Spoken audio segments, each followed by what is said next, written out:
vamos a estudiar las áreas de los cuerpos de revolución.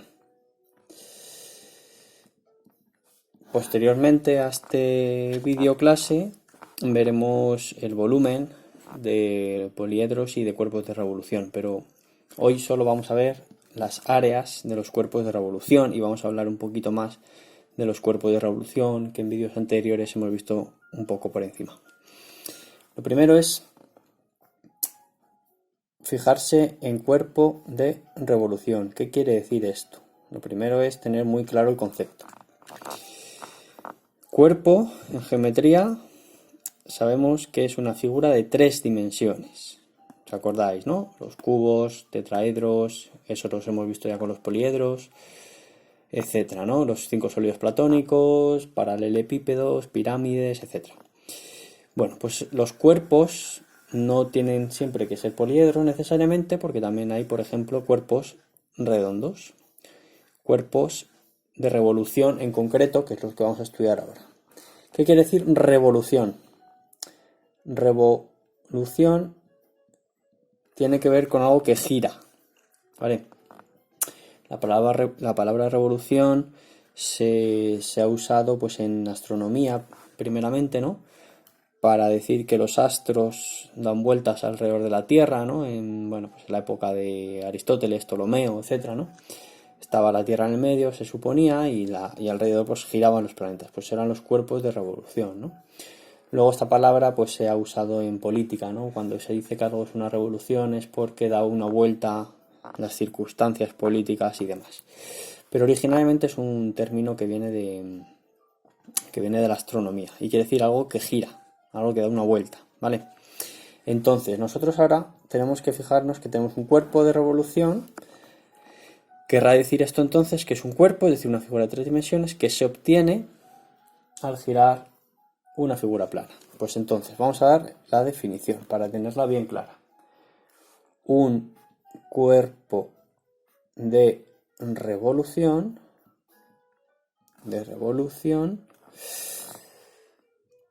es un cuerpo que se obtiene al girar una figura plana alrededor de una recta. Esa recta es lo que se llama eje de giro. Un cuerpo de revolución es un cuerpo que se obtiene, un cuerpo se entiende un cuerpo geométrico, que se obtiene al girar una figura plana alrededor de una recta. Bueno, ¿qué quiere decir esto? Esto es muy sencillo si lo vemos con ejemplos. Vamos a ver qué pasa con el cilindro, que va a ser nuestro primer cuerpo de revolución. El cilindro no es más que cogemos una varilla o una recta, ¿no? Una varilla entre comillas, ¿no? Una varilla sería algo simbólico, ¿no? Podríamos coger, yo qué sé, este lápiz, ¿no? Como varilla, y vamos a pegar un rectángulo. Es como si pegásemos un rectángulo, ¿no? Pues ¿qué pasa si lo hacemos girar? Si yo cojo aquí esto, por ejemplo, con esto, ¿no? Y luego girar, le doy vueltas. ¿Qué figura geométrica se me genera si damos vueltas, no? Pues obviamente es un cilindro, ¿no? Todo el mundo ve que lo que se genera aquí es efectivamente un cilindro. Pensarlo un poquito. Aquí esta altura pues sigue siendo el eje de giro, ¿no?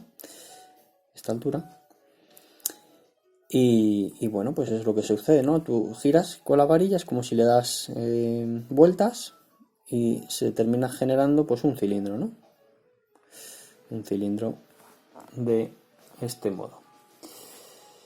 De hecho, se puede hacer esto si se coge una cartulina o un folio, ¿no? Vamos a coger, por ejemplo, ahora una cartulina, y ponemos unas tapas de cierto tamaño, que habrá que ponerlo de un tamaño apropiado.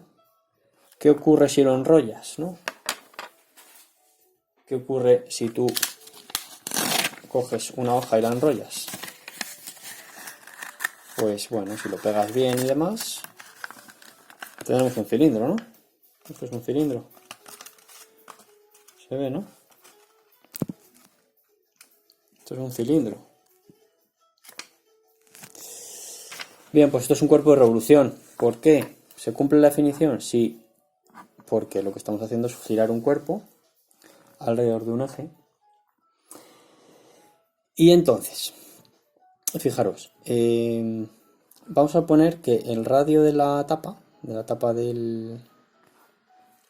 bueno, pues de este cilindro, ¿vale? Esta distancia, vamos a llamarla R, ¿no? Vale, entonces, ¿cuánto medirá esta distancia? ¿Cuánto medirá esto? Ya sabemos que la altura, vamos a ver, si esta es nuestro figura inicial, h es esta altura, ¿no? Obviamente h va a ser esto. De eso no hay ninguna duda.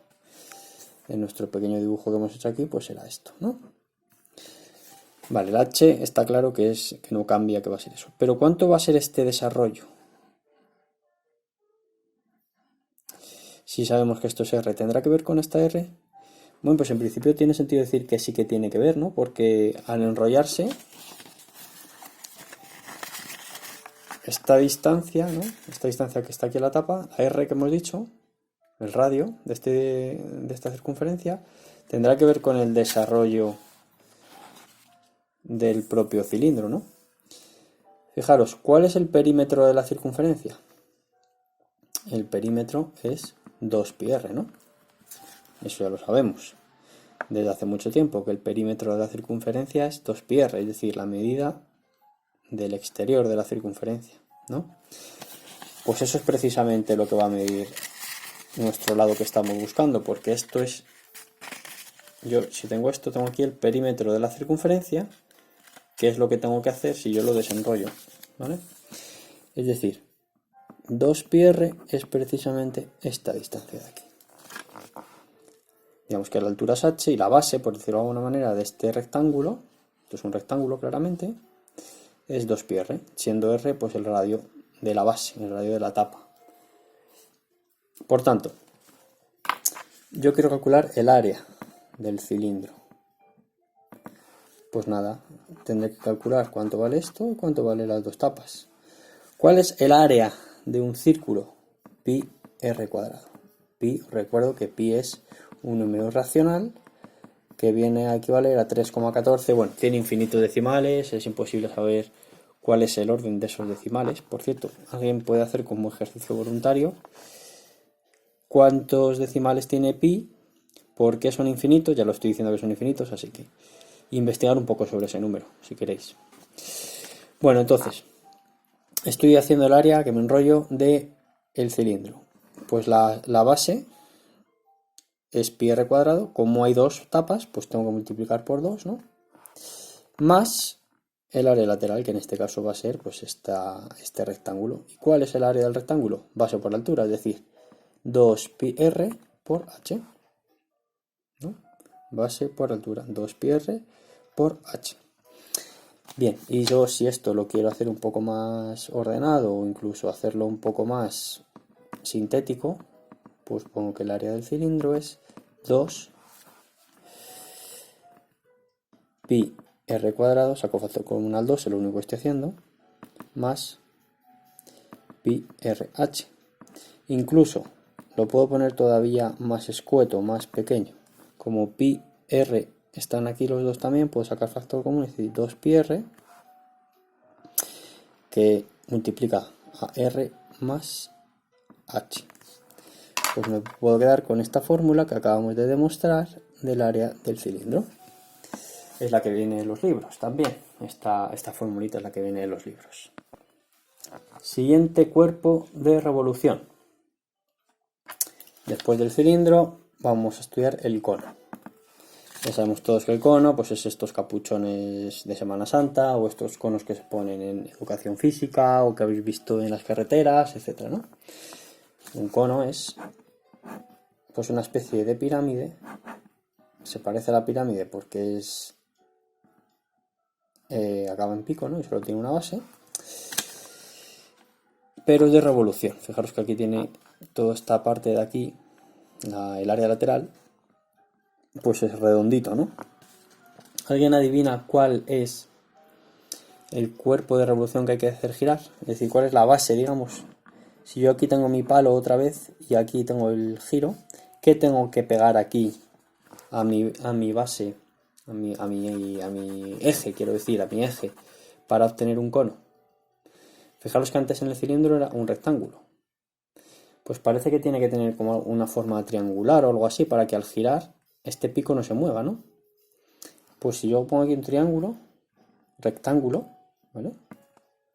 Si yo lo giro, pues tengo efectivamente un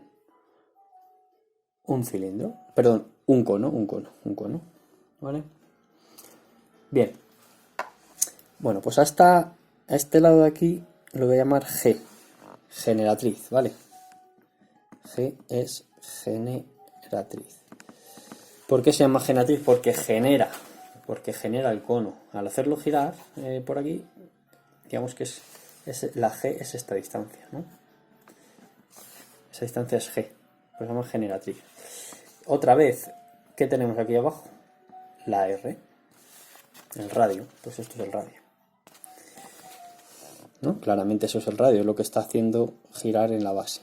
Y esta distancia la vuelvo a llamar H, que es la altura del cono, que en mi caso, bueno, pues si lo queréis poner en rojo para cambiar un poco de color y que se vea mejor, la altura del cono es precisamente esta. Fijaros que aquí tengo dibujado el triángulo rectángulo, sale claramente, ¿no? Bien, si yo esto lo que quisiese hacer en una cartulina, pues tendréis aquí desplegado esta forma, ¿no? Aquí tendríamos nuestra circunferencia adosada, otra vez esta distancia, por lo que hemos dicho antes del cilindro, ¿no? Es como si está enrollado, ¿no? Está enrollado a esta base, por tanto, esta curva vale 2πr, ¿de acuerdo? Y esto es lo que hemos llamado la generatriz, ¿vale? Si alguien lo quiere hacer, pues puede coger una cartulina, un folio y, bueno, intentar dibujar un cono. O intentar hacerlo así. Bueno, simplemente como curiosidad. No hace falta mucho más. Bien, entonces, ¿cuál es el área lateral? Bueno, pues el área lateral, no me voy a enrollar mucho en cómo es el área lateral, pero sí que os voy a dar una idea de cómo se halla y por qué. Fijaros, el área lateral, esto es como un triángulo. Ya sé que no es exactamente un triángulo porque aquí tenemos una curva. Pero bueno, podemos imaginarnos que esto es como un triángulo, ¿vale? Que aquí toda esta distancia es la generatriz, ¿no? Todas estas distancias, estos radios, digamos de una manera, son la generatriz. Y la base del triángulo es 2πr. Podemos considerar, podéis buscar vosotros el argumento, no me puedo entretener mucho en esto, pero simplemente esto es como un triángulo, fijaros, cuya base es 2πr y cuya altura es g. ¿Cuál es el área de un triángulo? Base por altura. Aquí funciona igual, es 2πr por g entre 2. Base por altura entre 2, claro. El triángulo es base por altura entre 2. Es decir, base por altura entre 2. Ten en cuenta que ahora no estoy con la h, que estoy con el área lateral solo. Entonces, sería este 2 se me cancela y me queda πrg. ¿De acuerdo? Bien, y el área de la base, aquí solo hay una base, solo hay una tapa, por decirlo así un poco coloquialmente, que es otra vez la circunferencia, que es πr cuadrado. Por tanto, el área total del cono es πrg más, hay que sumarle la tapa, πr cuadrado, si saco factor común a πr, me queda πrg más r. Este es el área del cono. Tercera y última figura que vamos a ver como cuerpo de revolución, la esfera. Importantísima, la esfera. Bien, estamos diciendo que es un cuerpo de revolución. ¿Qué figura vamos a poner ahora alrededor del eje para girar? Fijaros, antes hemos puesto un triángulo rectángulo para obtener un cono.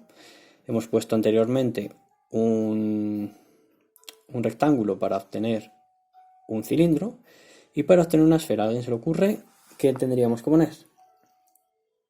Fijaos que la esfera se puede dibujar más o menos así, ¿no? Aproximadamente. Esto es una esfera, pues tiene toda la pinta de que va a ser una semicircunferencia, ¿no? Si una semicircunferencia la haces girar, pues claramente vas a tener otra vez pues un cuerpo de revolución que va a ser una esfera. Fijaros que aquí la esfera a la altura es el diámetro, ¿no? Esto es R y esto es R también. Es el radio, ¿no? Es una semicircunferencia, obviamente esta distancia es un radio y esto también. No me imagino aquí la circunferencia entera. Pues esto es un radio, ¿no? Vale, bueno, entonces, ¿cuál es el área de la esfera? Esta demostración es más complicada que la del cilindro, que era la más fácil, e incluso la del cono, que también era fácil, pero no tanto, porque ya había una curvita por ahí, lo de la generatriz y demás. Entonces aquí, bueno, esto lo demuestra Arquímedes, ¿vale? Esta fórmula que es que el área de la esfera es 4pi r cuadrado. Bueno, podéis investigar quién fue Arquímedes, si demostró realmente el área o el volumen de la esfera, que lo vamos a ver el próximo día, el volumen de la esfera. Investigar un poquito quién fue Arquímedes, también como curiosidad. Me lo ponéis en los ejercicios. Vale, pues ya tenemos entonces que el área es 4pi r cuadrado. A ver, fijaros, importante.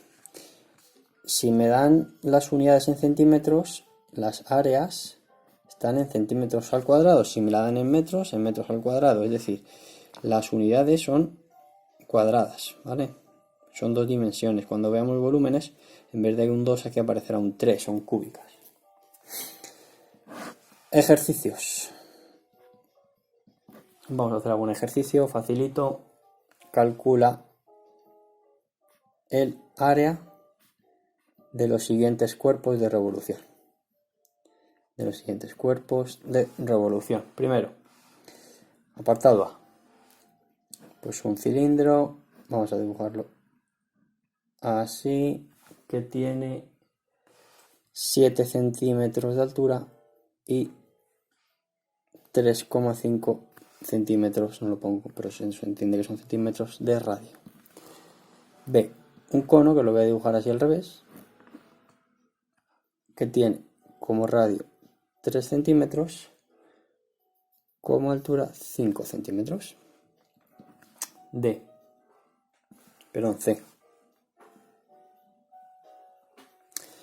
Un cono ahora bien situado, o entre comillas lo de bien situado, que tiene 8 centímetros de generatriz y 4 de altura.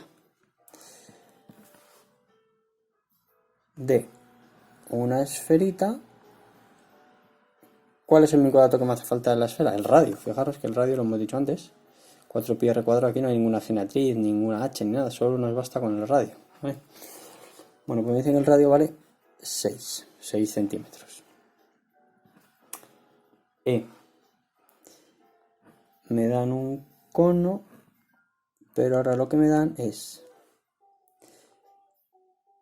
la generatriz, que vale 6, y 4 centímetros, que vale el radio. Y por último, F, me dan una semiesfera. Vamos a ver cómo la dibujo.